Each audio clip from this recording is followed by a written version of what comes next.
Paano kung ang taong kinasusuklaman mo ay siya palang nakatakdang maging asawa mo?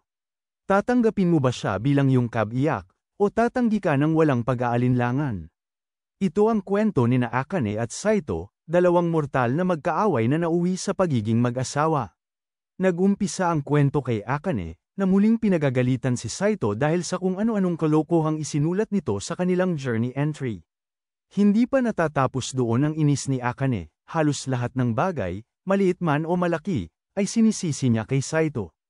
Iritang-irita ako sa iyo, Saito, sigaw ni Akane. Hindi mo ba pwedeng ayusin yang ugali mo? Para may saysay naman ang buhay mo, sagot ni Saito, habang nakataas ang kilay. Mas maigi pa siguro kung magbasa ka ng libro kaysa ubusin ang oras mo sa kakainis sa akin, dagdag pa niya. Ngunit sagot ni Akane, ayoko. Inaayos ko pa ang bulok mong ugali. Habang nagtatalo ang dalawa, dumating si Hamari at sinaway si Akane.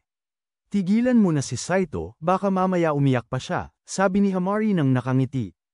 Ngunit hindi pa rin tumigil si Akane. Siya kasi ang may kasalanan. Isa siyang basura, at napakapangit ng ugali niya. Napabuntong hininga si Hamari at tinanong si Akane, bakit nga ba lagi mong pinagagalitan si Saito? Natigilan si Akane, ni siya mismo ay hindi niya alam kung bakit. Basta alam niya na tuwing nakikita niya ang mukha ni Saito, gusto niya itong pay sa akin na parang langaw.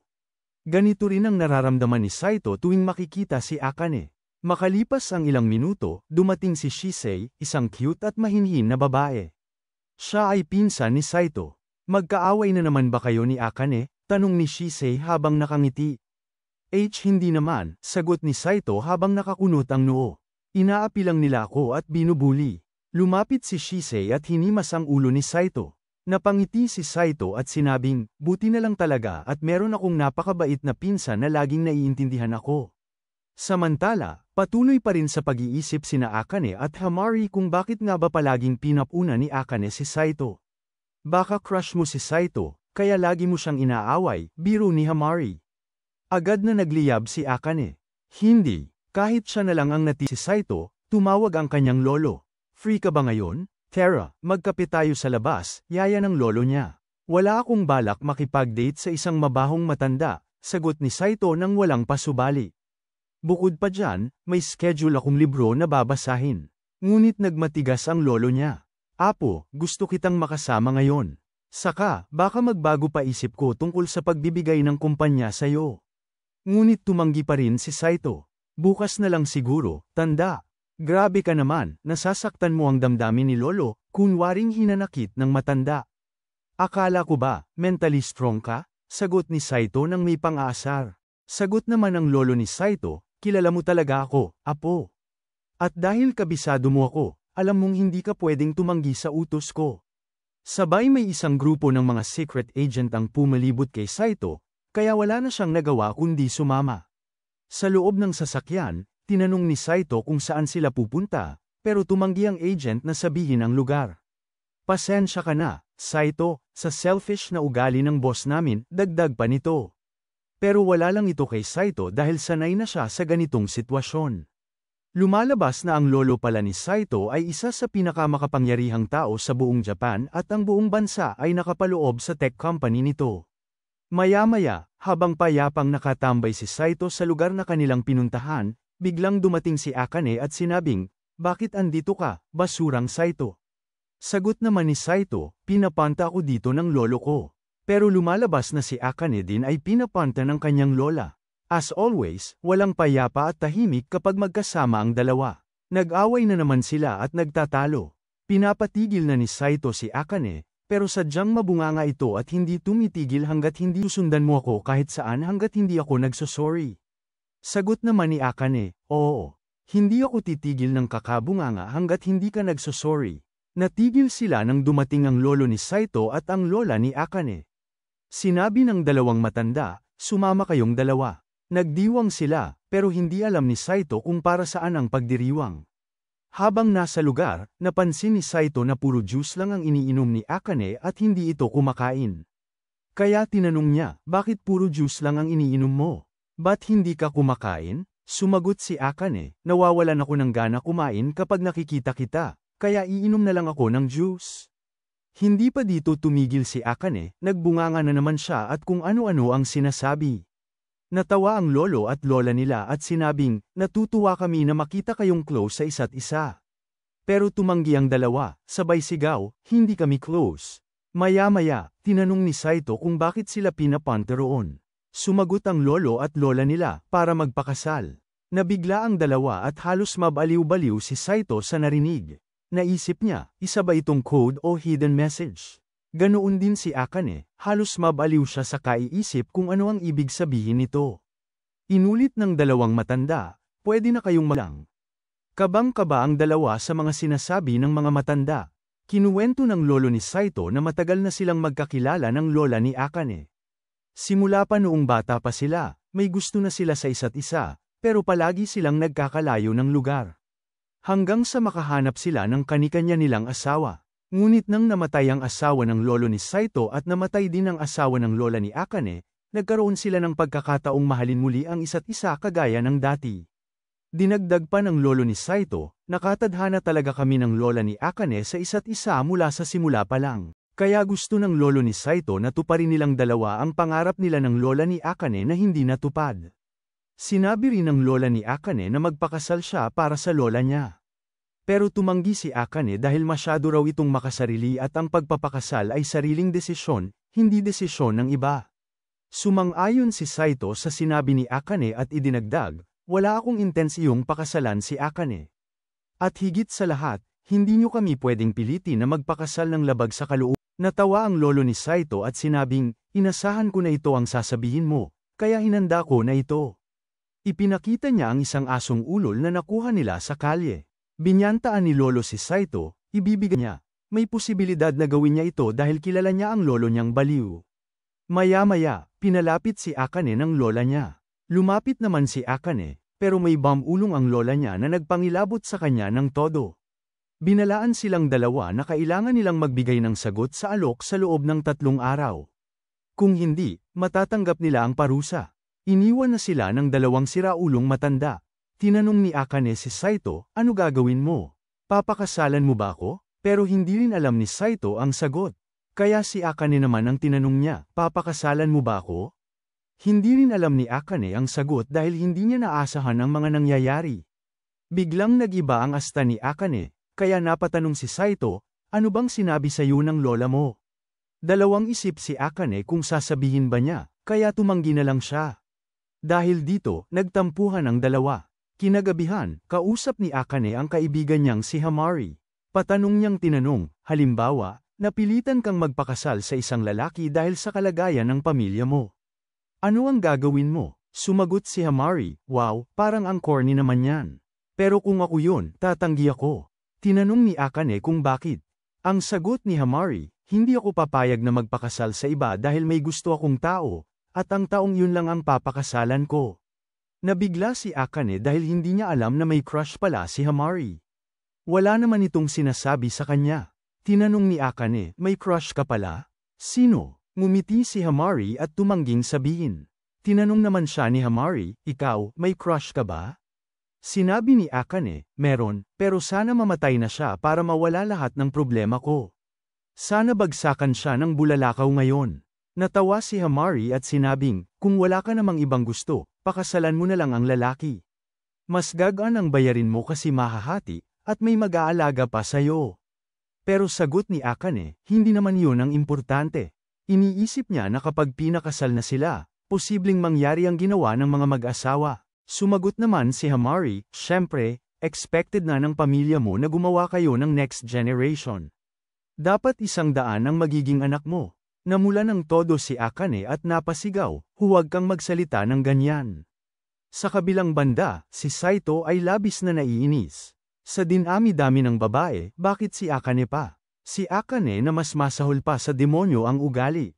Sinabi pa ni Saito na hindi kakayanin ng kaluluwa niya kapag nagpakasal sila.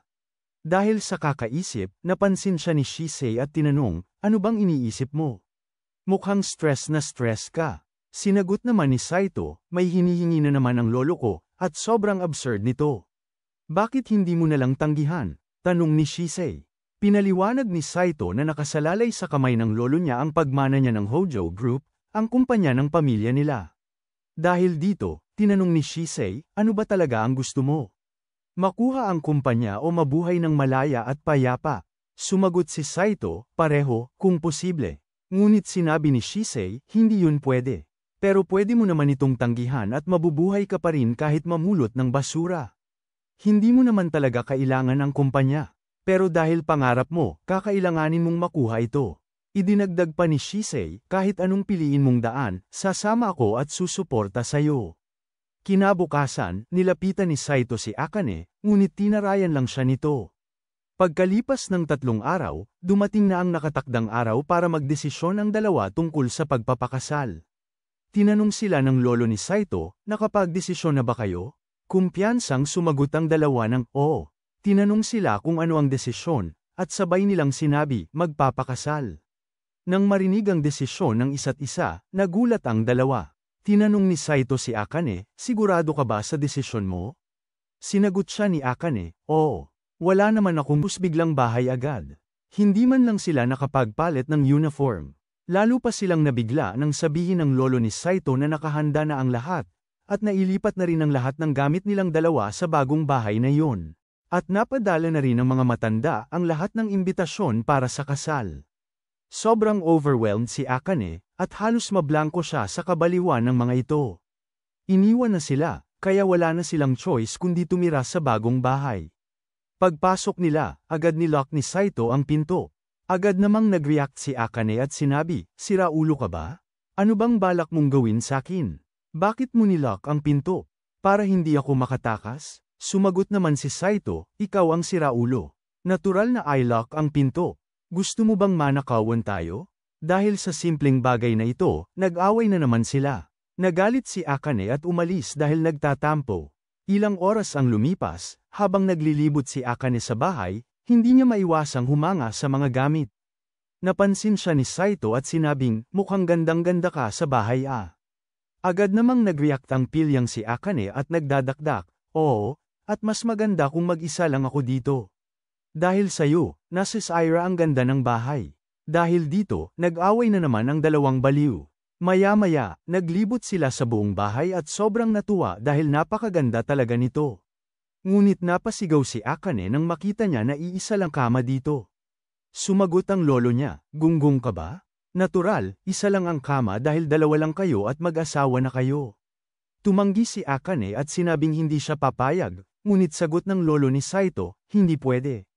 Kailangan niyo akong sundin. Bawal matulog sa ibang parte ng bahay. Diyan lang kayo sa kama at magkatago. Bago patayin ang telepono, nagsalita pa ang lola ni Akane, good luck sa group work niyo ni Taiki. Napasigaw si Akane, anong group work ang sinasabi mo, lola? Samantala, agad naghanap si Saito ng mga kamera sa bahay dahil naisip niyang baka mino-monitor sila ng lolo niya. Napaisip siya kung paano malalaman ng matanda kung sa ibang lugar siya matutulog. Biglang nagsalita si Akane, gagawin na natin yon. Nagulat si Saito at tinanong, gagawin ng ano? Sumigaw si Akane, baka hindi mo ako tigilan kahit umiyak, mapagod, at malumpo na ako hanggat masaya ka. Baka hindi na ako makapasok bukas dahil sa gagawin mo. Takang-taka si Saito at tinanong, ano bang pinagsasasabi ng siraulong babaeng to? Sumagot si Akane, ang ibig kong sabihin, yung ginagawa ng lalaki at babae. Ganun ang ginagawa ng mag-asawa. Kanina pa kita nahahalata, patanjin tingin ka sa katawan ko.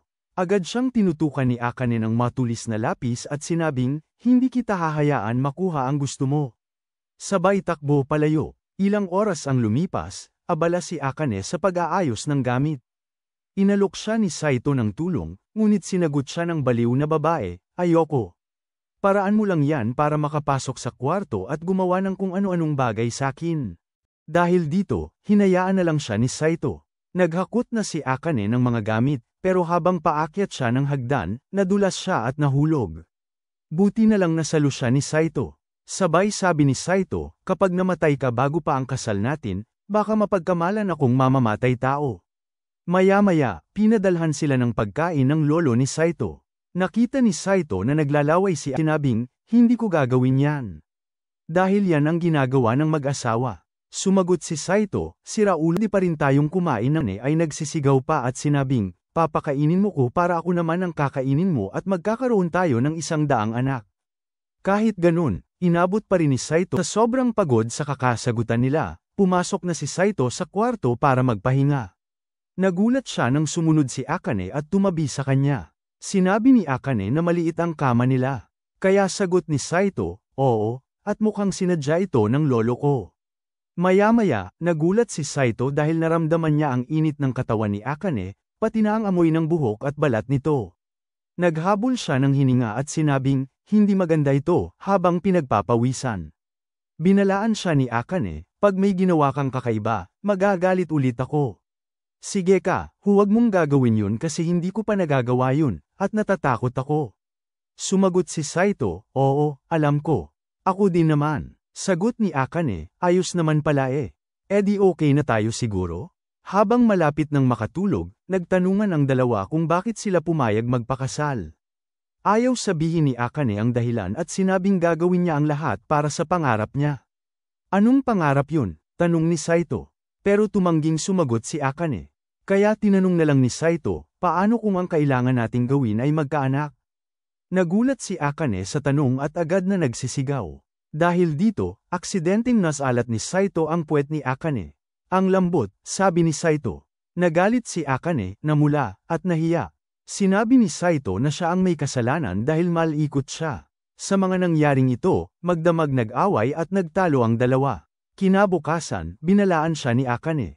Kapag ipinagkalat mo ang sitwasyon natin, buburahin kita sa mundo. Sumagot si Saito, ano ka, mamamatay tao? Sagot ni Akane, ako ang mamamatay kapag nalaman ng buong eskwelahan ang sitwasyon natin. Sumigaw si Saito, ganun mo ba kaayaw sa akin? Huwag kang mag-alala, ayoko rin malaman ng iba ang tungkol dito, kaya hindi ko tweet si Akane, siguraduhin mo. Ayokong masira ang buhay ko dahil sayo. Oo na, huwag kang mag-alala, sagot ni Saito. Ang tawag. Gusto kong mamonitor ang bawat salita mo. At kapag may narinig akong isang salitang may kinalaman sa kasal, pasasabugin ko ang buong eskwelahan. Maya-maya, pumasok na sila sa kanilang silid at umastang walang nangyari.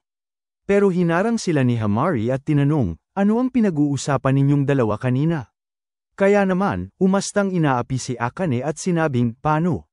Ang takmol na yan ay perwisyo sa buhay ko. Samantala, si Saito naman ay kinumprante ni Shisei. Inamoy siya nito at sinabing, bakit iba ang amoy ng shampoo mo, Saito? Saan ka natulog kagabi? Agad nagpanik si Saito at sinabing, ibang shampoo ata ang binili nila sa bahay. Pero hindi kumbinsido si Shisei at sinabing, hindi lang shampoo ang iba sayo. May amoy ka pang ibang babae. Sabay kagat sa leeg ni Saito at sinabing, pumayag ka na makipagkasal, ha, no? Kabang-kaba si Saito dahil tila alam ni Shisei ang lahat tungkol sa kasal. Maski ang address ng bagong bahay nila ni Akane. Kaya agad niya itong hinayla palabas para hindi maikalat ang impormasyon. Pero kahit gawin ito ni Saito, hindi pa rin pumayag si Shisei at sinabing, hindi ko obligasyong tumahimik tungkol sa kasal ninyo. Tinakat pa siya ni Shisei at sinabing, nasa kamay ko ang buhay at dignidad mo, Saito. Pagkatapos nito, bumalik na si Saito sa kanilang room at napaisip ng todo kung ano ang gagawin niya kay Shisei. Pero agad pang nadagdagan ang problema ni Saito nang dumating si Akane at pinagsisigawan na naman siya. Maski ang tae ng aso sa labas ay sinisi ni Akane kay Saito. Dahil dito, nagtalunan at nagsigawan na naman ang dalawang ugok na ito. Natigil lang ang dalawa nang marinig nilang pinag-uusapan sila ng mga kaklase nila. Sabi pa ng mga ito, ayan na naman silang dalawa, oh. Napaka-sweet at sobrang close. Napatanong si Saito kung ano ang ibig sabihin ng mga yon. Kaya sinabi ni Hamari, palagi kasi kayong nagtatalo at nag-aaway, kaya sikat kayong dalawa sa eskwelahan. Sinasabi nilang para kayong bagong kasal na mag-asawa. Napasigaw naman agad si Akane at sinabing, mga ulol. Hindi kami kasal at mas lalong hindi kami mag-asawa. Samantalang si Saito ay napapikit na lang sa mga narinig.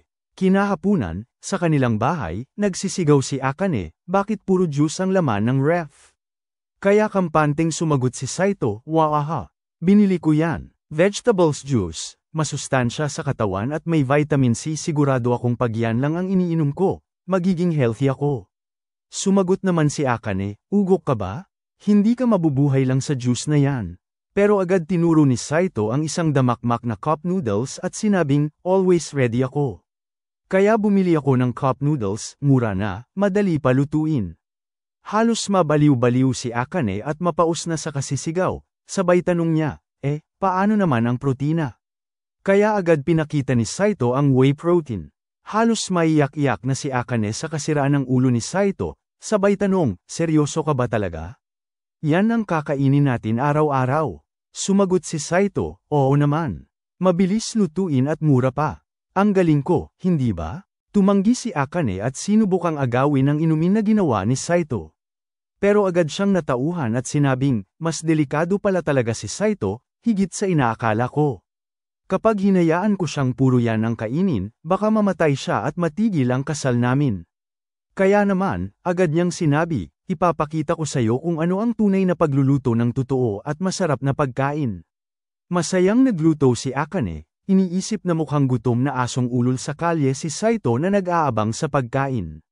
Sinabi pa niya, siguradong bibilib sakin si Saito kung gaano kasarap ang luto ko at kung gaano ako kagaling sa kanya. Habang si Saito naman ay kinikilabutan sa ngiti ni Akane habang nagluluto.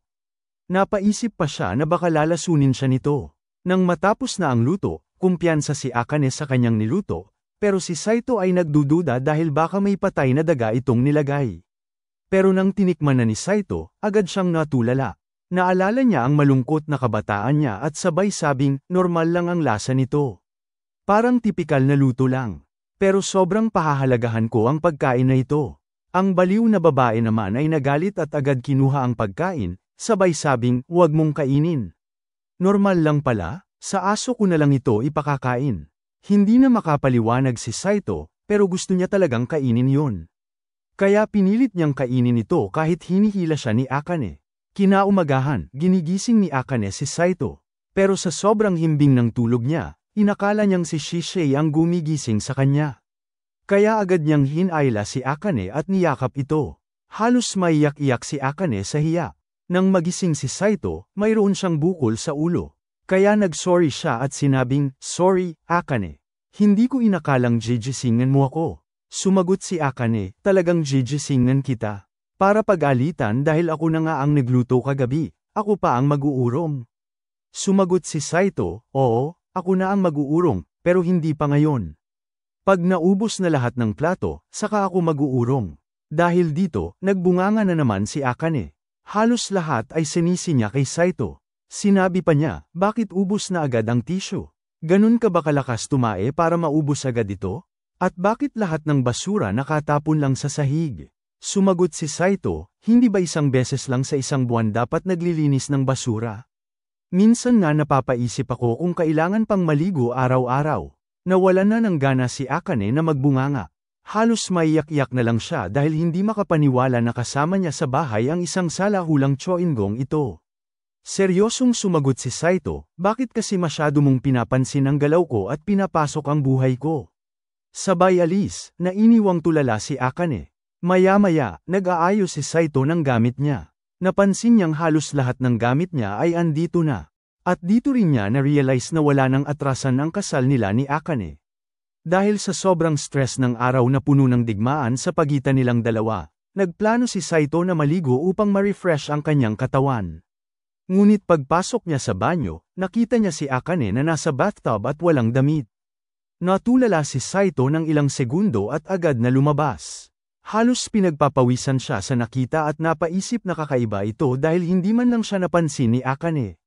Bigla niyang naisip na baka nawala ng malay ito. Agad siyang nag-alala at nagsisigaw, okay ka lang ba, Akane?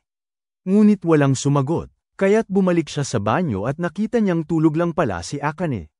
Naalala ni Saito na may mga tao nang nalunod sa bathtub dahil nakatulog, kaya nagsisigaw siya, gising, gising, Akane.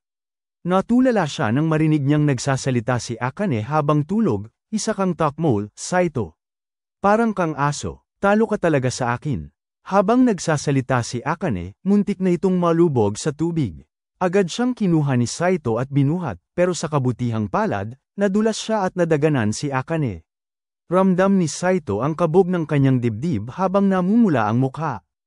Maya-maya, nagising na si Akane at hindi niya maintindihan kung bakit sila pareho ni Saito nasa banyo at parehong walang damit. Agad siyang sumigaw, "Ano to, Saito? Ano ang ginagawa mo sa akin?" Nagpanik si Saito at hindi alam ang gagawin habang si Akane ay pulang-pula dahil nakita na ni Saito ang buong katawan niya. Ilang oras ang nakalipas, hindi pa rin makamove on si Akane sa nangyari. Pero dito niya naisip na baka sinubukan lang talaga siyang tulungan ni Saito. Kaya naman, nagpasya siyang kausapin si Saito bago matulog. Habang nakahiga katabi ni Saito, sinabi niya, "Pasensya na tungkol kanina." Ngunit hindi niya natapos ang sasabihin dahil pinutol agad ito ni Saito at sinabing, "Matulog ka na." Maluha-luha si Akane habang natutulog. Kinabukasan sa eskwelahan, napansin ni Hamari na malungkot si Akane. Nilapitan niya ito at tinanong kung anong problema. Biglang niyakap ni Akane si Hamari habang umiiyak. Nagpalusot siya at sinabing, "Kaya ako malungkot kasi may kaaway ako na gusto akong gawing girlfriend."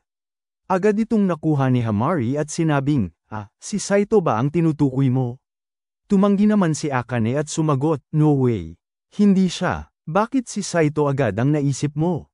Pinaliwanag ni Hamari, "Pero matagal na naming napapansin na sobrang curious ka kay Saito." Tinanggi pa rin ito ni Akane at sinabing, "Ayaw ko sa isang unggoy na kagaya ni Saito." Wala nang nagawa si Hamari kundi maniwala na lang sa dahilan ni Akane. Kaya naman sinabi na ni Akane, "Yung lalaki kasi na yun, palagi kaming nagtatalo at nag-aaway. Sobrang nakaka-stress at nakakabaliw na. Ano ang gagawin ko, Hamari?" Sinabi ni Hamari, "Mas maganda kung yayakapin mo siya kapag magkaaway kayo." Pero tumanggi si Akane dahil hindi niya kayang gawin yon. Kaya sinabi na lang ni Hamari, "Pag-usapan niyo na lang ng maayos.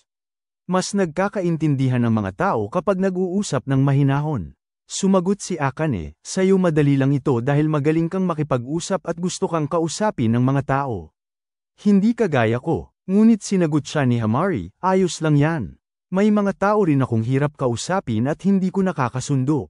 Hindi mahalagang respetuhin kanila agad, ang mahalaga, ikaw muna ang rumespeto sa kanila.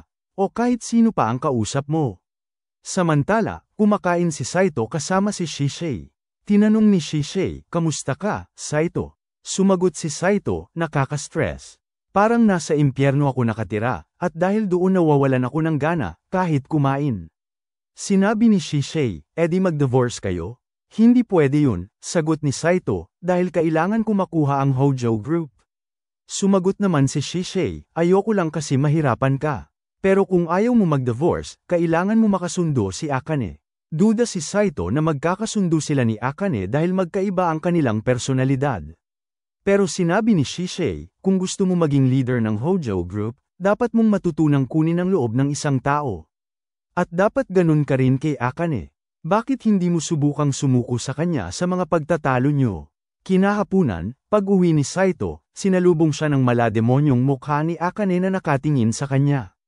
Pinilit ni Saito na kumalma at sinabing, "Okay, kalma. Hindi ngayon." Ngunit agad siyang hinablat ni Akane na nagpakaba sa kanya. Napa-sorry si Saito. Laking gulat niya nang mahinahon siyang inaya ni Akane, "Saito, tara mag-usap." "Tungkol saan?" "Sa divorce?" tanong ni Saito. "Hindi," sagot ni Akane. "Gusto kong pag-usapan natin kung paano natin mama-maintain ang pagiging mag-asawa natin at kung paano tayo magkakasundo." Nag-usap ang dalawa. Sinabi ni Akane, "Kahit na ayoko sa'yo, kailangan nating gawing komportable ang isa't isa." Sumagot si Saito, "Tama. Ayoko mabuhay sa impyerno." Dagdag pa niya, "Bakit hindi tayo mag-set ng rules para mabawasan ang stress natin?" "Anong rules?" tanong ni Akane. Pinaliwanag ni Saito, "Mag-set tayo ng boundaries kung saan medyo komportable tayo, para mabawasan ang mga pagtatalo natin." Pumayag si Akane at nag-suggest, "Simulan natin sa gawain bahay. Simula noong magkasama tayo sa bahay na to, ako lahat ang gumagawa ng mga gawain." Ngunit sinabi ni Saito, "Mas gusto ko kasi na ubos na lahat ng plato at damit bago ako maglinis, para isang gawaan na lang." Dahil dito, nagsisigaw si Akane, "Sala hulo ka ba? E di nabubulok na lahat yan bago maubos. Isa kang talagang unggoy na may nanay na aso at tatay na tutubi." Magbubunga nga na rin sana si Saito, pero naalala niya ang sinabi ni Shisei. Kaya nagpakumbaba na lang siya at sinabing, "Okay, sige, ako na ang maglalaba." Gama naman ang loob ni Akane kaya tinanong niya si Saito, ikaw, ano suggestion mo? Nagulat si Saito dahil sa wakas, makikinig na si Akane sa opinyon niya. Kaya sinabi niya, dapat mong tiisin na kapag natutulog tayo, nasa salat ko katawan mo. Namula si Akane at sinabing, sira ulo ka ba? Balak mo ba akong hipuan? Sumagot si Saito, hindi.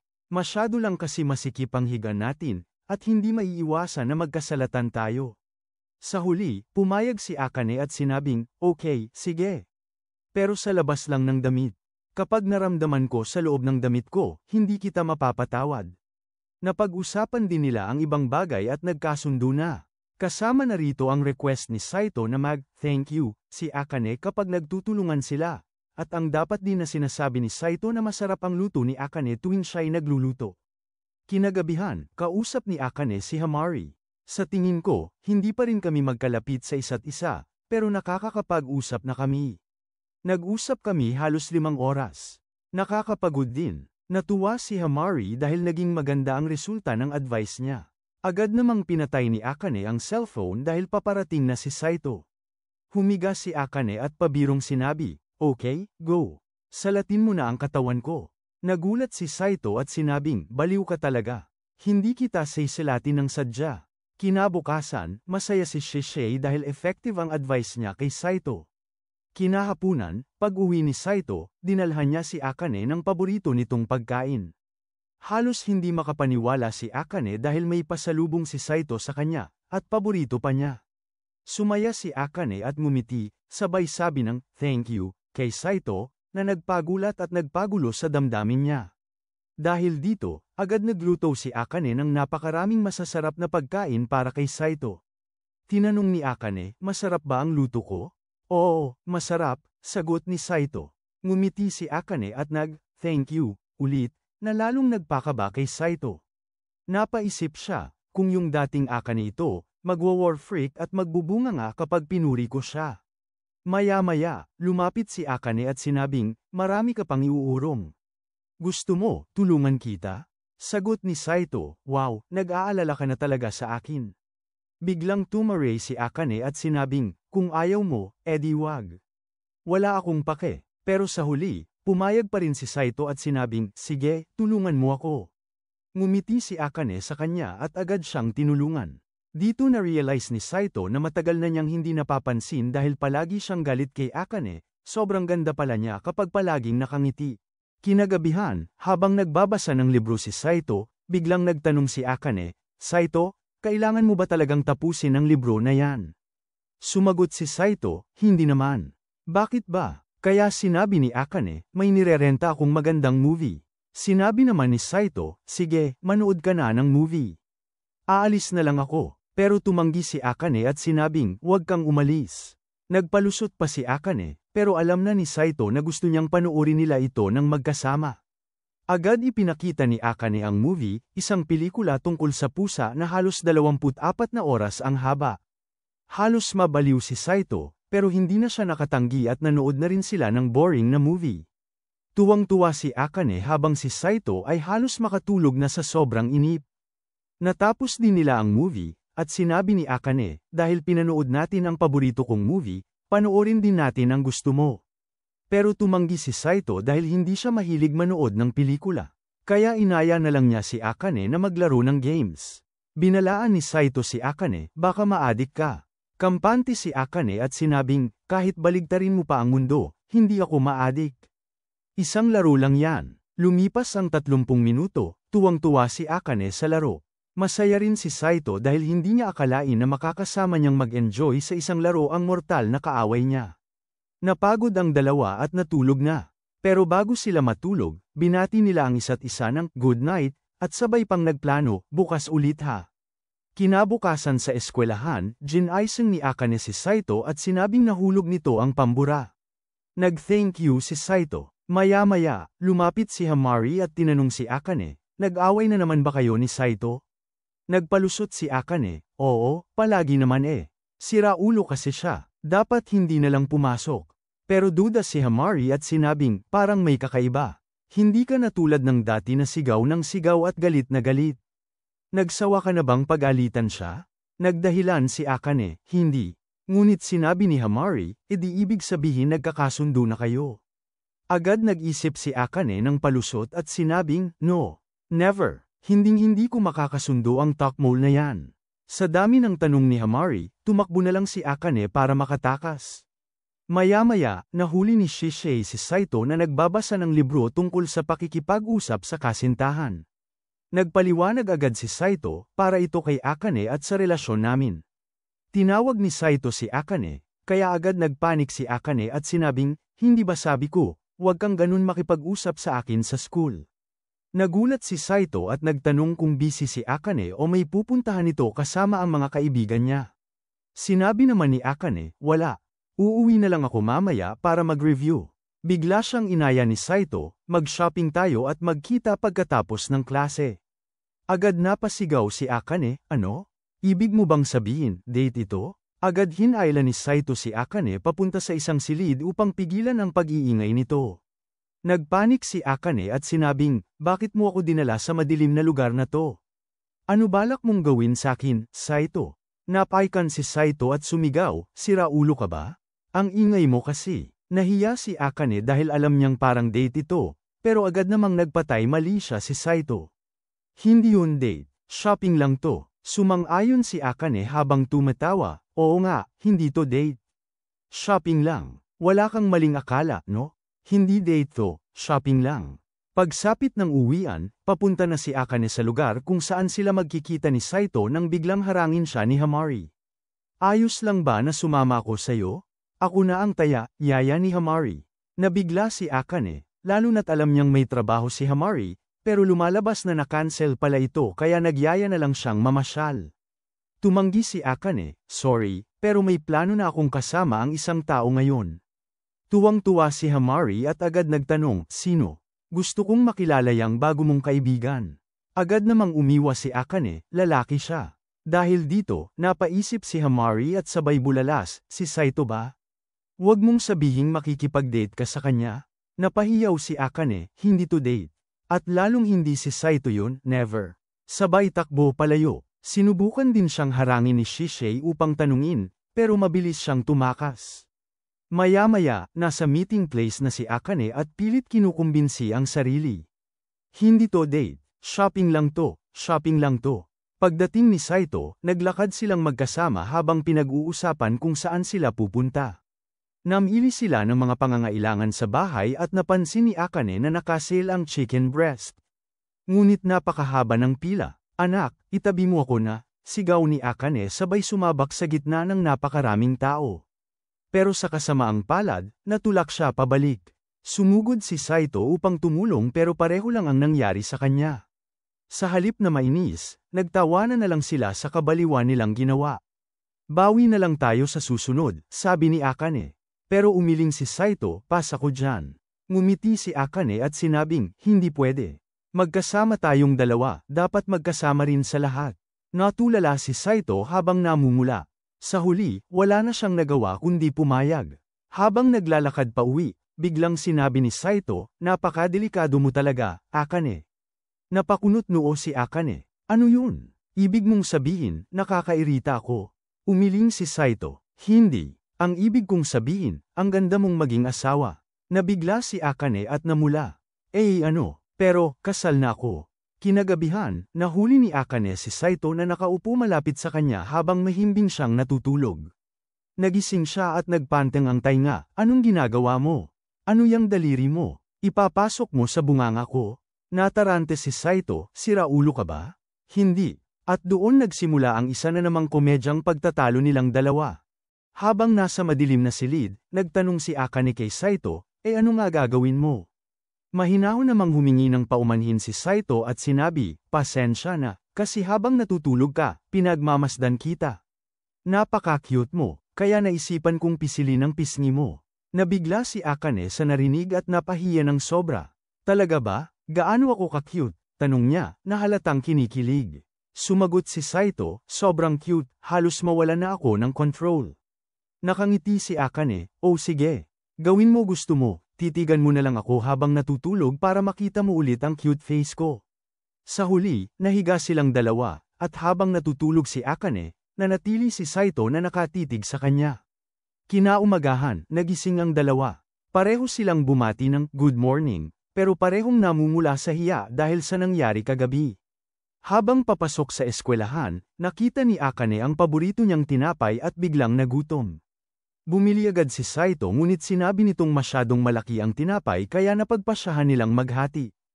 Hindi nila namalayan na nakita sila ni Hamari. Lumapit ito at sunod-sunod ang mga tanong, magkasabay kayong pumasok. Wow, magkasama pa kayo. Tumanggi si Akane, no way. Stalker lang yan. Tumawag ka na ng pulis, Hamari. Ngunit tumawa lang si Hamari, mukha namang nudge-enjoy ka sa usapan nyo. At higit sa lahat, naghati pa kayo sa tinapay na yan. Nagmadaling sumagot si Akane, no way. Tira-tira ko lang yan, pinulot niya pa sa basurahan para kainin. Nagalit si Saito, hindi ako aso. Dahil dito, nagsimula na naman silang mag-away. Inawat sila ni Hamari sabay sabi, Akane, huwag kang nagtatapon ng pagkain. Kinagabihan, kumatok si Saito sa kwarto ni Akane at sinabi, pinagluto kita ng pagkain. Kanina ka pa nag-aaral dyan. Pagbukas ng pinto, nagulat si Akane dahil paborito niya ang dala ni Saito. Nagtataka siya kung bakit ginagawa ito sa kanya. Nang tikman niya ang pagkain, sobrang sarap nito kaya ginanahan siyang mag-aral. Masaya niyang sinabi, gagawin ko ang best ko para sa test natin bukas. Magdamag nag-review si Akane habang si Saito ay natutulog na. Kinabukasan, bagsak si Akane sa pagod dahil hindi siya nakatulog. Tinanong siya ni Hamari kung okay lang siya, at sinabi niyang nag-review siya magdamag. Binigyan siya ng payo ni Hamari, hindi mo matatalo si Saito kapag nagkasakit ka. Biglang nagliyab ang damdamin ni Akane, no way. Hindi ako matatalo sa isang mahinang nilalang kagaya niya. Kinagabihan, muling nagdala ng pagkain si Saito para kay Akane.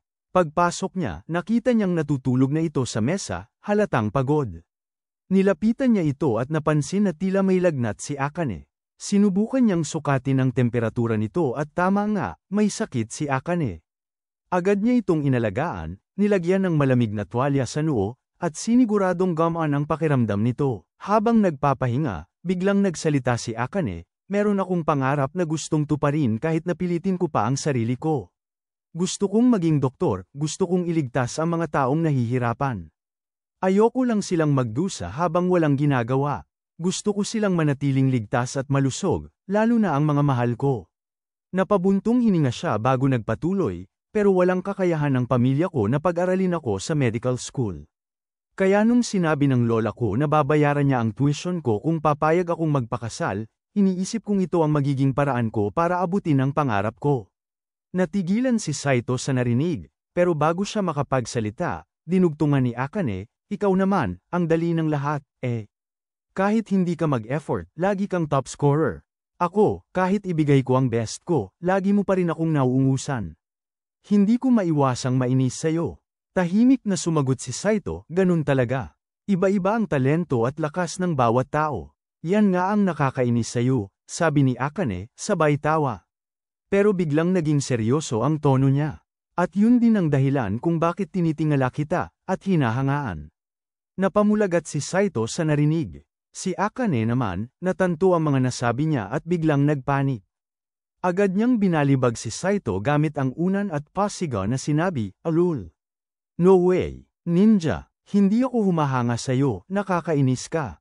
Lumipas ang ilang oras, pero imbes na gumaling, lalong tumaas ang lagnat ni Akane.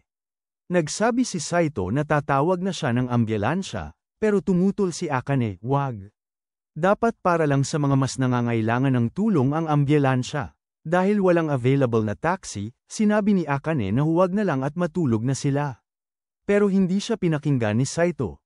Agad siyang binuhat nito at sinabing, hindi ako magbubulag-bulagan habang may sakit ang asawa ko. Biglang nagsalita si Saito, unang beses kong marinig ang pangarap mo. Nanghina si Akane, siguro iniisip mo na imposible yon. Baka ikahiya mo pa ako. Ngunit nagulat siya nang sabihin ni Saito, alam kong kaya mo. Palaban ka, at hindi ka sumusuko. Iyan ang isa sa mga bagay na hinahangaan ko sa'yo. Napalitan ng ngiti ang pagod na mukha ni Akane. Si Saito naman ay napaisip, hindi ko in-expect o ginasto ang kasal na to, pero sigurado akong happy ending ito. Ilang linggo ang lumipas. Isang umaga, ginaising ni Akane si Saito para mag-almusal. Masaya si Saito dahil lagnat lang ang naging sakit ni Akane at bumalik na siya sa normal. Habang naghahanda, napansin ni Akane ang nakakainis ng ngiti ni Saito. Bakit ka nakangiti ng ganyan? Tanong niya. Wala naman, sagot ni Saito. So humahanga ka pala sa akin. Namula si Akane sa hiya. Alul, wala kang pruweba. Ngunit ngumiti si Saito at inilabas ang kanyang cellphone. Kasi na-record ko lahat. Naging war freak si Akane at hinabol si Saito sa buong bahay. Sa eskwelahan, bilib na bilib si Hamari kay Saito dahil top scorer na naman ito sa test. Pero habang pinupuri niya si Saito, mukhang napapalapit si Hamari at parang nagiging flirt. Bigla namang dumating si Akane, ang devil mode activated. Lumapit siya kay Saito at bamulong, huwag kang makikipag-close sa ibang babae.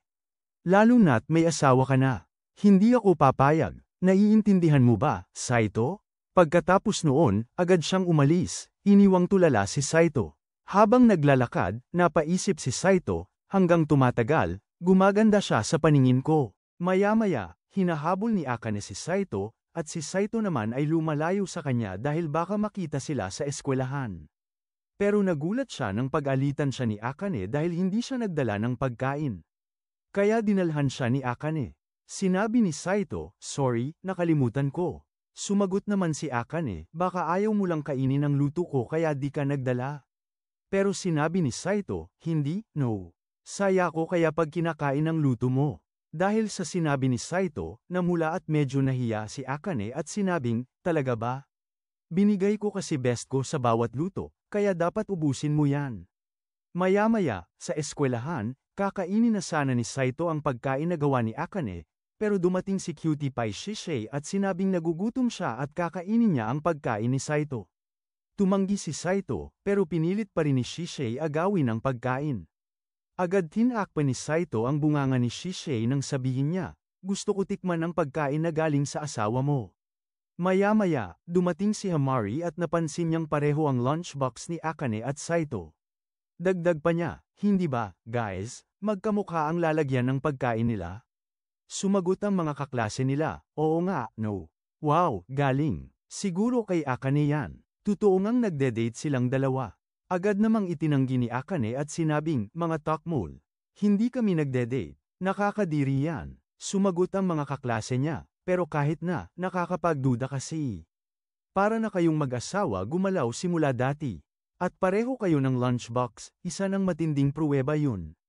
Magpapaliwanag sana si Saito, pero pagtingin niya, ubos na ni Shisei ang pagkain niya. Dahil dito, nag-alisa na ang mga kaklase niya, dahil masaya na ulit si Cutie Pie Shisei. Sabay tanong niya kay Saito kung kailan siya uuwi. Ngumiti lang si Taiki at hinimas ang ulo ni Shisei. Maya-maya, habang naglalakad, sinalubong siya ni Hamari at tumalon. Kaya binawalan siya ni Saito dahil delikado. Pero sinabi ni Hamari, ayos lang. Alam ko namang sasaluhin mo ako. Sumagot si Saito, ulul. Iiwasan kita at hahayaan kang mabagok. Natawa lang dito si Akane at sinabayan siya nitong maglakad. Sabay tanong kay Taiki, totoo bang hindi si Akane ang nagluto ng pagkain mo? Sumagot si Saito, magkamukha lang siguro kami ng ulam na niluto, kaya akala nila si Akane ang gumagawa ng pagkain ko. Baka ginagaya lang niya ako. Seryoso ka ba? So hindi kayo nagde-date? No way. Yak, sagot ni Saito. Dahil sa narinig, masayang-masaya si Hamari at nag-sorry sa mga weird niyang tanong, sabay takbo paalis. Samantalang si Shisei ay nasa gilid, nakikinig sa kanila. Kinagabihan, nagising si Akane at natakot dahil may naririnig siyang yapak. Napaisip siya na baka isa itong multo. Napasigaw si Akane, at nagulat si Taiki dahil sigaw ito ng sigaw na may multo. Pero nang tumingin si Taiki, wala naman. Kaya bumalik na lang siya sa pagtulog. Pero binawalan siya ni Akane at nagsisigaw. Kaya no choice si Saito kundi tignan kung ano ang sinasabi ni Akane. Wala naman silang nakita, pero maya-maya, nanginginig si Akane sa takot at sinabing, andyan na ulit ang multo. Sinabi ni Saito, pikturan mo para may ebidensya ka at maniwala ako. Sumigaw naman si Akane, alul. Baka sapian ako o multuhin ang cellphone ko at sumabog. Umalis si Saito, pero pinigilan siya ni Akane. Sinabi ni Saito na iihilang siya. Pero hindi niya ito nagawa ng payapa dahil pinabubuksan ito ni Akane habang kinakalabog ang pinto at sinasabing, aso nga, nakakahihi kahit saan. Ikaw, hindi mo kaya nang nakabukas ang pinto? Mas masahol ka pa pala sa aso. Ilang oras ang lumipas, pinuntahan ni Akane si Saito at sinabing pupunta siya sa banyo. Pero ang sagot lang ni Saito ay, okay. Umalis si Akane pero bumalik din agad at sinabing, delikado kung maliligo ako mag-isa. Pwede mo ba akong samahan? Nagulat si Saito at hindi alam ang sasabihin. Pero nagpakyut si Akane kaya pumayag na lang si Saito. Habang nag-aantay kay Akane, hindi maiwasan ni Saito na tumingin sa pinto. Kaya nag-focus na lang siya. Ang hindi niya alam, tawag ng tawag si Akane sa kanya, tinatanong kung andyan pa siya. Pero dahil walang sumasagot, biglang lumabas si Akane. Nagulat si Saito, sabay sigaw, nagsuot ka man lang sana ng tuwalya. Kinabukasan, kinukwento ni Saito ang mga nangyari kagabi sa kanila ni Akane. Sinabi naman ni Shisei, nag-enjoy ka naman doon, sure ako. Kaya nag-deny agad si Saito, ano? Hindi. Pero nagsalita si Shisei, baka multo talaga yun. Iimbestigahan ko yan, Saito. Ilang oras ang lumipas, pinuntahan ni Shisei si Akane at sinabing, Akane, ikaw ang asawa ng pinsan ko, hindi ba? Kabang-kaba si Saito dahil dir-diretso si Shisei sa pagsasabi ng impormasyon tungkol sa kanilang dalawa, maski ang house address nila. Kaya wala silang choice kundi kalad ka rin si Shisei sa isang lugar na walang makakarinig. Galit na galit si Akane at sinabing, hindi ba sabi ko sa'yo, huwag mong ipagkalat ang tungkol sa ating dalawa? Pero nagpaliwanag si Saito na kusa lang nalaman ito ni Shisei.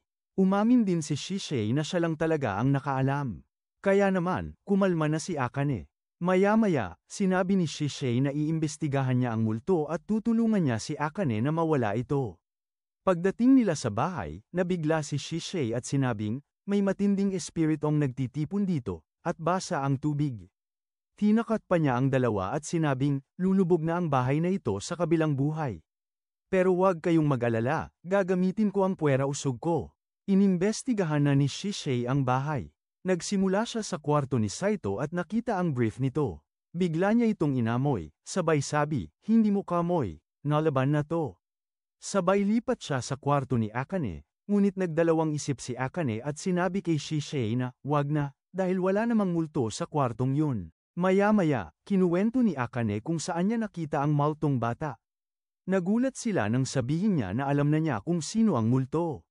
Sinabi ni Shisei, ang multo ay ako. Nabigla ang dalawa at hindi alam ang ibig niyang sabihin. Kaya pinaliwanag ni Shisei na, base sa kwento ni Akane at sa galaw ng multo, pareho ito sa galaw niya. Ilang araw na raw siyang bumibisita sa bahay na yun at nagmamanman.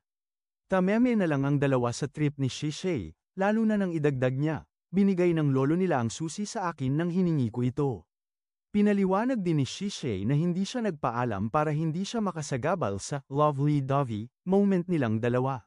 Dinagdag pa niya, ngayon, nalutas ko na ang misteryo. Pakainin mo ako ng masarap mong luto, Akane. Naglalaway na ako. Tuwang-tuwa naman si Akane sa papuri kaya agad siyang nagluto para kay Shisei. Habang kumakain si Shisei at sarap na sarap sa pagkain, pinunasan ni Saito ang bibig nito. Tila nagselos si Akane at sinabing, hindi ba masyado silang close dalawa? Habang naglalaro, nakaupo si Shisei sa kondonga ni Saito at sinabi niya, napakasarap sa pakiramdam na nakayakap ang braso ni Saito sa akin. Kaya napasabi si Akane, hoy, kayong dalawa. Ano yun? Tanong ni Saito. Pero wala lang, sagot ni Akane. Maya-maya, nagbalak maligo si Saito, at sinabi ni Shisei na sasabay siya. Napatanong si Akane, hindi ba magkakaedad lang tayo, Shisei? Sumagot si Shisei, palagi kaming magkasabay maligo ni Saito. Talaga ba? Tanong ni Akane. Oo, sagot ni Saito. Madalang na nga lang ngayon dahil iba na ang bahay ko. Halos umusok ang ulo ni Akane sa mga naririnig niyang kabaliwan at sumigaw, bawal magsabay. Isa-isa lang, wala silang nagawa kundi sumunod. Kinagabihan, pumasok na si Akane sa kwarto para matulog.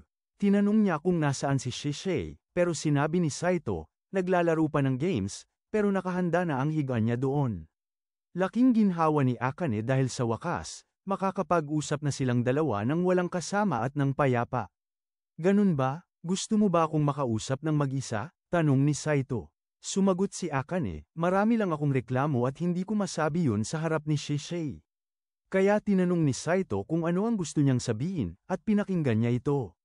Sinabi ni Akane, bakit hindi mo agad sinabi na may regalo ka palang cat game para sa akin?